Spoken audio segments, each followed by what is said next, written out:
안녕하세요. 능동태 은혜라는 그런 제목의 말씀을 드리려고 합니다. 능동태, 생긴 길 그렇게 생겼다 이 말 이런 뜻인데, 능동이라는 말하고 반대로 피동이라는 말은 아마 여러분들이 아실 겁니다. 능동은 내가 주체가 되고 내가 중심이 되고 그렇게 마음을 정하고 어떤 행동을 결정하고 실제로 그렇게 행동하는 것을 말합니다. 그걸 능동태라고 말합니다. 능동태. 그래서 자기가 주체가 되고 주가 되고 주격이 되고 자기가 중심이 되고 그렇게 생활하는 것을, 그렇게 결정하고 행동하는 것을 뜻합니다. 근데 제목이 능동태 은혜입니다. 내가 중심적으로, 내가 주도적으로, 내가 이렇게 결정하고 이렇게 행동할 때에 받는 은혜가 있단 말이에요. 받는 은혜가. 그 은혜에 대한 말씀입니다. 크게 두 가지로 나눌 수 있는데, 하나님의 은혜를 받을 때에 우리는 피동적입니다. 하나님께서 은혜를 주시고 우리는 받는 입장이죠. 그런 면에 있어서는 피동적입니다. 그렇지만은 그 은혜는 일방적인 은혜로 우리에게 주시는 것인데, 내가 받을 준비를 해야 됩니다.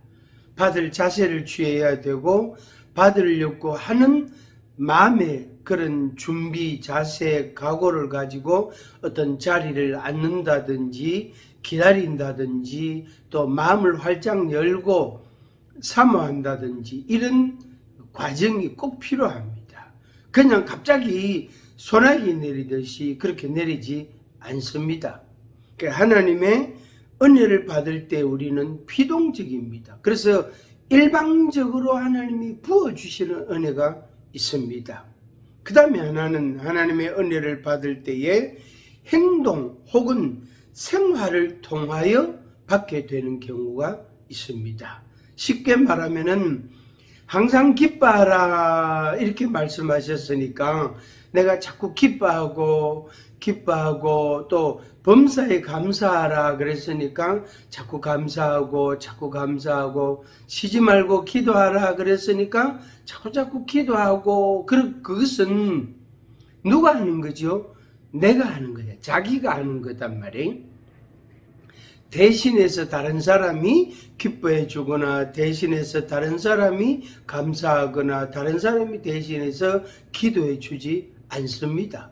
전부 자기가 해야 되는 거예요. 자기가. 그런 면에 있어서 능동적이다 이렇게 표현할 수가 있는 것입니다. 하나님의 은혜를 받을 때 일방적으로 우리에게 부어주시는 은혜가 있는가 하면, 실제로 내가 결정을 하고 행동을 취했을 때, 생활을 해갈 때에 하나님이 주시는 은혜가 있습니다. 둘 다 필요합니다. 두 가지 다 필요합니다. 다시 설명을 드리면은 죄사함의 은혜, 구원의 은혜, 대속의 은혜, 이런 것은 일방적으로 하나님이 값없이 그저 주시는 은혜입니다. 그렇지만은 다른 한편으로 우리가 실제로 생활하는 모든 생활은 하나님의 은혜를 받을 수 있는 장소가 되고 자리가 되고 기회가 되고, 또 그렇게 함으로써 실제로 우리가 하나님의 은혜를 맛보게 됩니다. 우리가 요리할 때에 채소도 있고 또 간장도 있고 소금도 있고 참 기름도 있고 또 그것을 음식을 담을 수 있는 그 식재료를 담을 수 있는 그릇들도 있고 다 있단 말이에요. 근데 뭐가 있어야 되죠? 고기를 썰어 넣고 채소를 넣고 기름을 붓고 소금을 넣고 고춧가루를 넣고, 그렇게 말 그대로 재료는 완벽하게 준비를 다 했어요. 그래서 그릇에다가 담아가지고 이제 요리를 시작한단 말이에요. 그런데 뭐가 있어야 됩니까? 불이 있어야 돼. 불이 있어야 돼. 그래서 먼저 불을 켜고 그 그릇을 열을 이제 뜨겁게 하고 거기다 기름을 붓고 또는 거기다 고기를 넣고 먼저 볶아 가지고 그 양념도 조금 넣고 해서 그걸 볶아서 일단 1차적으로 만들어 가지고 그래서 좀 어느 정도 됐다 싶을 때 그때 채소들을 준비해 놓은 것들을 이제 쫙 넣습니다. 그렇게 해서 볶아 가지고 그렇게 해서 그것을 익혀서 손질해서 먹을 수가 있는 거죠. 불이 있어야 된다. 불이 있어야 된다. 그래서 하나님의 은혜를 받고자 하는 마음, 하나님께서는 우리에게 은혜를 주시고자 하는 마음이 엄청나게 많은데 그것을 받고자 하는 내 마음에 열망이 있어야 됩니다. 시청자 여러분, 그것이 바로 우리들의 준비입니다. 우리들의 준비. 그래서 준비를 잘 하시기를 바랍니다. 그러면은 하나님의 은혜를 우리가 충분하게 받을 수 있습니다. 일방적으로 부어주시는 은혜가 1단계로 있고 2단계로 내가 은혜를 받고 기쁘고 감사함으로 즐거움으로 우리의 생활을 믿음의 생활을 해간단 말이에요. 그럴 때에 하나님께서 우리에게 그 생활 속에서도 체험하게 하시는 게 있습니다. 근데 이사야 52장에 보면은 능동태의 외침들 이렇게 이름을 붙일 수가 있는데 자기가 주도적으로 하나님의 말씀을 외치는 거예요. 누구한테? 자기 자신에게. 같이 하겠습니다.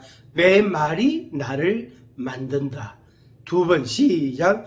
내 말이 나를 만든다. 내 말이 나를 만든다. 하나님의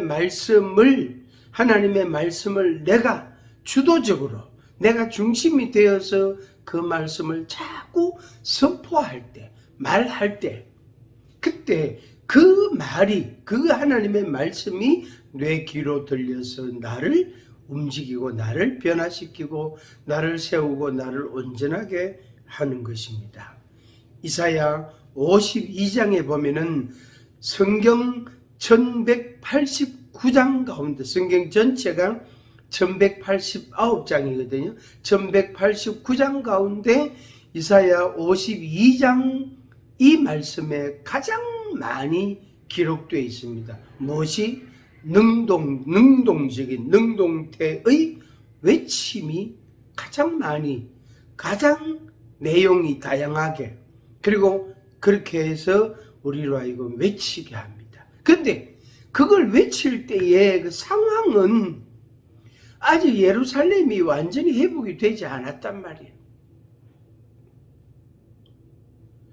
아직 하나님의 형벌과 진노를 받아가 바벨론을 끌려갔다가 예루살렘으로 돌아오기는 하지만은 그러나 예루살렘 성이 유다 땅이 완전히 복구가 되고 회복이 되고 거기에 잡목들이 다 제거가 되고 잡초들이 다 이제 제거가 되고 그렇게 땅을 농사 지을 수 있을 만큼 땅을 잘 일구어 놓고 난 뒤에 씨앗도 준비하고 난 뒤에 그 다음에 하나님의 말씀을 하나님께서 말씀하신 대로 외치는 것이 아니에요. 사실상 아무것도 준비가 되지 않았어요. 그 상황 자체가 하나님의 말씀을 선포할 상황이 아닙니다. 그런 때가 처지가 그런 때가 아니에요. 지금 이 유대 땅을 예루살렘을 복구하는데 진력을 다해야 될 때인데 어떻게 하나님의 말씀을 외치고 그렇게 하나님의 은혜를 기다리고만 있을 수가 없다는 거죠. 그런데 이사야 52장에서는 이렇게 하라는 말씀을 하고 계십니다. 자, 1절부터 보겠습니다. 1절부터 제가 그냥 쭉 열거하듯이 한 가지씩 하겠습니다. 시온에서 깰지어다 깰지어다. 시온은 예루살렘을 가리키거든요. 깰지어다 깰지어다. 깰지어다 깰지어다. 그래서 제가 이렇게 말씀 믿는 것을 이렇게 제가 외치면, 선포를 하면 여러분들도 같이 한번 이렇게 따라 하시면 좋겠습니다. 복창을 하시면 좋겠습니다. 누구에게 말하는 거죠? 자기에게. 자기에게. 그래서 하나님의 말씀이 나를 세우는 거죠. 시온이여 깰지어다 깰지어다 깰지어다 깰지어다. 힘을 낼지어다 힘을 낼지어다 힘을 낼지어다. 아름다운 옷을 입을지어다 아름다운 옷을 입을지어다. 뒷걸을 털어 버릴지어다 뒷걸을 털어 버릴지어다. 일어나 앉을지어다 일어나 앉을지어다 일어나 앉을지어다. 목의 줄을 스스로 풀지어다 스스로 풀지어다. 목의 줄을 스스로 풀지어다 스스로 풀지어다. 기쁜 소리를 내어 함께 노래할지어다 함께 노래할지어다 함께 노래할지어다. 너희는 떠날지어다 떠날지어다 떠날지어다. 부정한 것을 만지지 말지어다 부정한 것을 만지지 말지어다. 부정한 것에서 나올지다 부정한 것에서 나올지어다. 스스로 정결하게 할지어다 스스로 정결하게 할지어다. 이사야 51장 9절 말씀으로 정리를 합니다. 이사야 51장 9절 말씀. 여호와의 팔이여 깨소서 깨소서 능력을 베푸소서 옛날 옛 시대에 깨신 것 같이 하소서. 70년 전을 생각할 수 있습니다. 70년 전에는 하나님께서 깨셨는데, 깨어있어 계셨는데 70년이 지난 지금 예루살렘이 완전히 폐허가 되고 유대 땅이 완전히 황무지로 변해버린 이곳에서 하나님 깨시지 않으면 안 되잖아요. 근데 하나님은 주무시는 분이 아니거든요. 그런데 왜 이런 표현을 했을까요? 그때 하나님이 70년 전에 하나님이 계셨는데 오늘날 하나님이 계신다면 어떻게 이런 일이 일어날 수 있나? 어찌 이런 일이 이 땅에, 이 시온에, 이 예루살렘에 이런 일이 일어날 수 있겠나? 나에게 어째서 이런 일들이 일어날 수 있겠나? 우리 집에 어찌하여 이런 일들이 일어날 수 있겠나? 내가 하나님을 섬기고 믿음으로 살고 하나님의 일을 하고 하나님의 뜻을 순종하고 있는데 왜 어찌하여 이런 일이 생기는? 도무지 납득이 안 되고 이해가 안 되고 도무지 받아들일 수가 없단 말이에요. 그러면서 깨소서 깨소서 능력을 베푸소서 70년 전에 깨신 것 같이 깨소서 이렇게 외치고 있습니다. 그러면은 이렇게 했을 때 하나님이 우리에게 주시는 능동태 은혜에 대한 구체적인 내용들입니다. 이사야 52장부터 53장까지 쭉 이어지는데 제가 그냥 하나씩 낭독을 하도록 하겠습니다. 52장 3절에 값없이 팔렸으니 돈 없이 속량되리라. 값없이 팔렸으니 돈 없이 속량되리라. 하나님께서 그냥 무료로 돈 없이 돈 안 받고 그냥 용서해 준다 이런 말씀입니다. 이게 은혜죠. 만약에 10만 원 내놔라. 그래야 내가 용서해 줄게. 100만 원 내놔라. 그러면 내가 용서해 줄게. 이러시면 얼마나 곤란하겠습니까? 차별합니까? 왜 하나님 차별합니까? 부자와 가난한 자를 왜 차별합니까? 하고 따질 수 있겠죠. 그런데 하나님께서는 값없이 바벨론에 팔아뻗단 말이에요. 돈 안 받고 팔아뻗단 말이에요. 그리고 그들을 하나님께서 돈 안 받고 돈 없이 속량, 용서해주고 죄를 사하여 주겠다는 말씀입니다. 이게 은혜입니다. 내 백성은 내 이름을 알리라. 내가 여기 있느니라. 70년 전에도 계셨고 바벨론 70년 동안에도 지금도 계시고, 바벨론 땅에도 하나님이 계셨고 70년 전에 유다 땅에도 계셨고 70년이 지난 지금 오늘날도 이 유다 땅에 계십니다. 여호와 하나님이 통치하십니다. 하나님이 통치하신대. 얼마나 감사합니다. 바벨론 왕 느부갓네살이 통치하면은 그 통치를 받으면 고통과 괴로움과 괴로움을 겪을 수밖에 없다만, 그런데 하나님이 통치하시니까 안전하고 위로를 받고 회복이 가능한 것입니다. 여호와께서 시온으로 돌아오실 것이다. 여호와께서 그의 백성을 위로하셨고 예루살렘을 구원하셨다. 여호와께서 앞에서 행하시고 뒤에서 호위하신다. 내 종이 형통하리니 반드시 높이 들려서 지극히 존귀하게 되리라. 하나님께서 나라들을 놀라게 할 것이다. 53장 6절 말씀에 여호와께서 우리 모두의 죄악을 그에게 담당시키셨다. 메시아 예언 도래에 대한 고난의 종으로 오실 메시아에 대한 예언의 말씀. 그래서 여호와께서 우리 모든 죄를 그에게 다 담당시켜.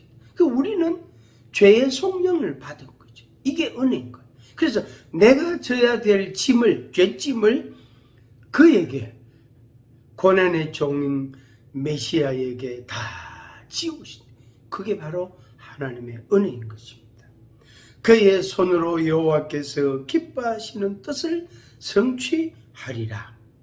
어려운 종이 우리의 죄악을 친히 담당하리로다. 그가 많은 사람의 죄를 담당하며 범죄자를 위하여 기도하신다. 내가 좌우로 퍼지며 내 자손은 열방을 얻으며 황폐한 성읍들을 사람 살 곳이 되게 할 것이다. 이 말씀을 한마디로 한 구절에서 정리한 것이 이사야 54장 10절입니다. 산들이 떠나며 언덕들은 옮겨질지라도 나의 자비는 내게서 떠나지 아니하며 나의 화평의 언약은 흔들리지 아니하리라. 너를 긍휼히 여기시는 여호와께서 말씀하셨느니라. 아멘. 우리를 긍휼히 여기시는 여호와께서 우리를 회복시켜 주시고 우리를 속량해 주시고 우리를 구원해 주신 것입니다. 이게 바로 능동태 은혜의 은혜인 것입니다. 이 은혜가 여러분에게 충만하기를, 풍성하면 좋겠습니다. 다른 방법이 없습니다. 내가 주체가 돼가지고 내가 능동적으로 하나님께 구하고, 그리고 세상에서 내가 하나님의 말씀대로 살아가고, 이럴 때에 일방적인 은혜도 주시고 또 생활 속에 열매도 주시는 것입니다. 이런 축복이 시청자 여러분들에게 가득하면 좋겠습니다. 축복합니다.